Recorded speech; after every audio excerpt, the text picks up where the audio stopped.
The question that I have for us this evening is, who do we need to forgive? Who do I need to forgive? And who do you need to forgive? Well, I believe one thing is we need to forgive people who are not deserving of our forgiveness. Now, what am I saying by that? What do I mean by that? If someone offends you and they apologize, you might be like, okay, I forgive you. But if, on the other hand, someone offends you and they don't apologize and they're even making things worse by continuing to offend you the more or abuse you, then you're like, man, I'm not going to forgive this person. They're undeserving of my forgiveness. I refer to a portion of scripture, Luke chapter 23, and I believe verse 34.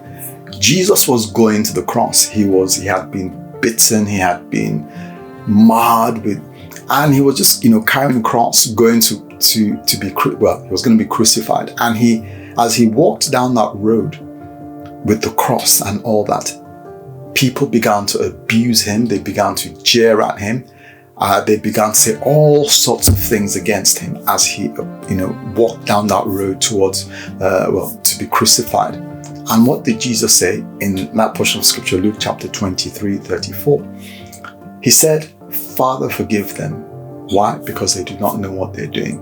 And you're wondering, hang on, how could Jesus do that? These people, didn't show any remorse at all. They increased the way they abused him and all that. So they didn't show any remorse.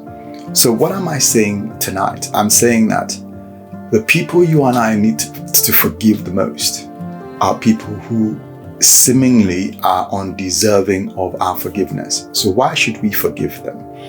Why? Well, in another portion of scripture, Colossians chapter 3, and I believe verse 13, paraphrasing from that portion of scripture, it says there that if anyone offends us, we should forgive them.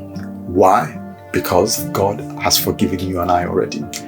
So what am I saying this evening? I'm saying that the people who we need to forgive the most are people who we, in our own eyes, are undeserving of our forgiveness. And we do so because God has forgiven us as well.